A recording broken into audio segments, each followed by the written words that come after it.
Into the Spider-Verse and also, in some ways, Across the Spider-Verse were just perfect movies, great representation of characters, somewhat based off of the comics, but I think the movies were very strong in that representation. I do end up having some custom designs that are one-to-one copies from the movies, mostly for the second movie.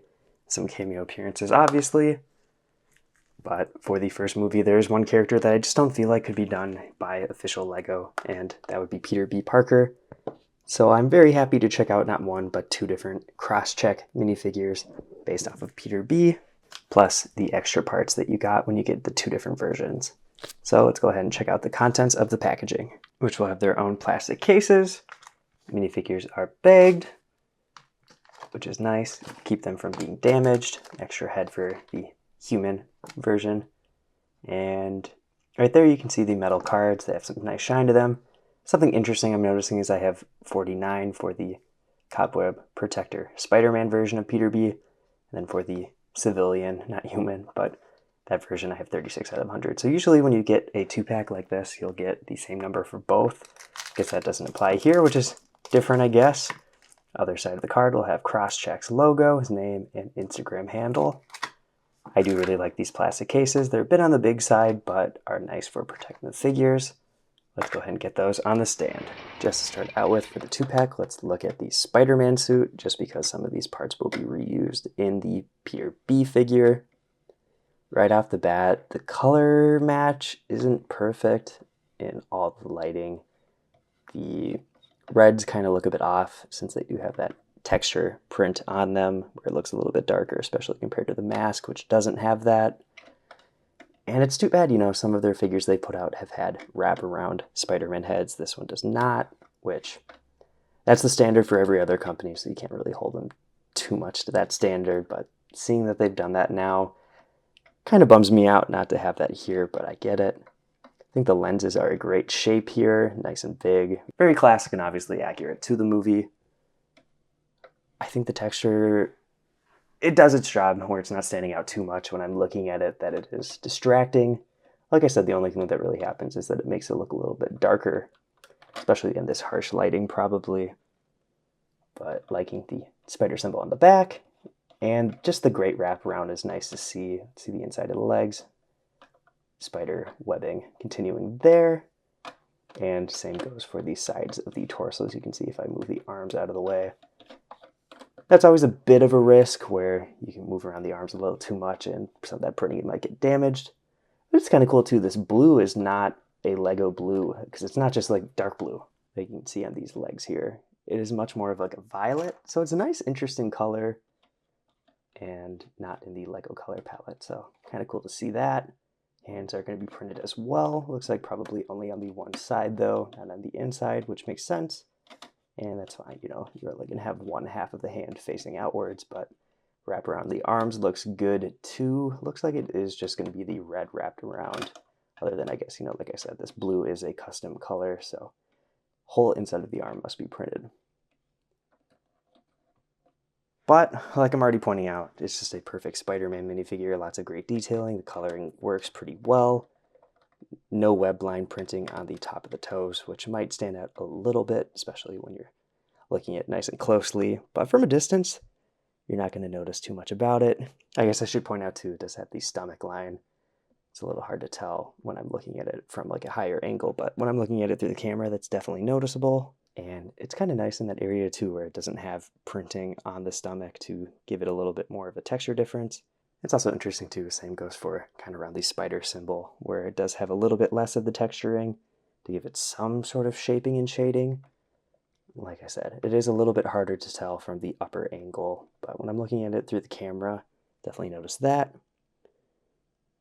Same goes for the blue on the legs too. It is kind of nice, you know, they're implying some shading and some depth on the figure, where there is just that little bit of subtle printing on the edges to kind of give it that round shape.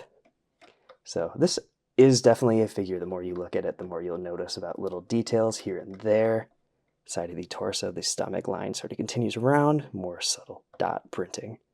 So I could stare at this figure for hours, just pointing out the little details, but it's great. That's where I'm really going to end up with this discussion. you're not going to be disappointed in this, but let's go ahead and go to Peter B as well. This figure is going to be very interesting conceptually with the custom molded parts. The arms are going to be pretty easy to move around, and that is because they are actually just magnets.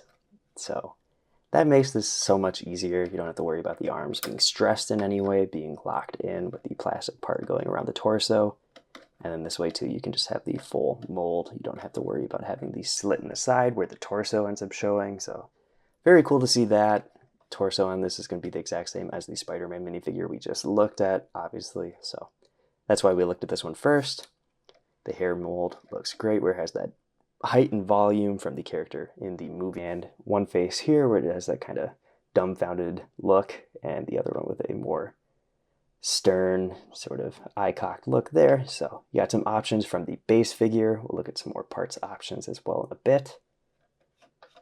But where we're at right now, kind of hard to see a lot of the detailing. You know, you got the brown boot on one side, the shoe on the other, some leg showing as well on both of those at various heights. Take the jacket off so we can see more of that detailing. And this would be one of the bummers of just getting the one figure, is that it's missing actual Lego arms, since the only arms that came with it are the magnetic ones. Obviously, if you have both, you could swap out the torso to add it to this one. So you kind of have to give both, especially since you get all the extra parts as well. But great printing on this as well. Just look at the wraparound with the boot. There's like little metal studs for the laces. Shoe is wrapped around as well. Greatly done on both of those, especially with the various layers and heights of the different printings. It's great to see that. You can even see on the inside there's like little sweatpants lines where the end of those are. So they did not skimp out on any detailings. And the face prints, even though they're a little bit more generic, less detailed, they do have a nice stubble effect on them where it is very fine and works great for the effect they're going for. And they're perfect. You know, I did say they're a little more simple, but that's just because they're not finely detailed with all these little texture lines and all that. They're just good face prints. Same goes for the texturing on the hairpiece. I already kind of complimented that. That is very good, especially comparing it to the movie. Just great likeness there. Let's go ahead and throw on some of those other parts.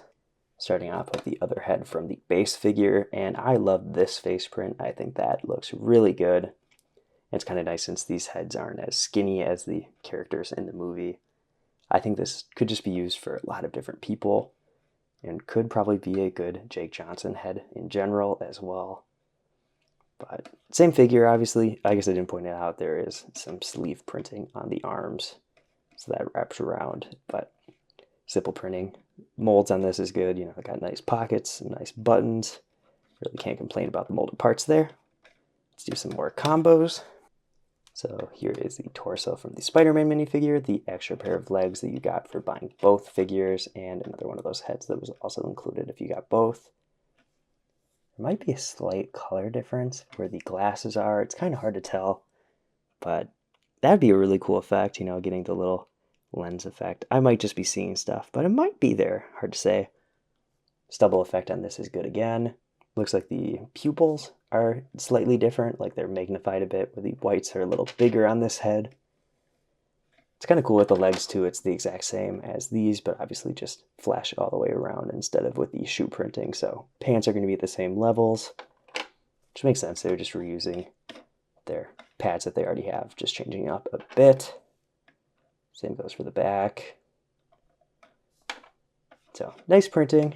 Wraparound looks good. You know, I can kind of tell it's got like a spray paint on the flesh, so it's not as shiny as the other Lego plastic or ink, but kind of fun to be able to combine the figures in different ways, which is kind of what they intended, obviously.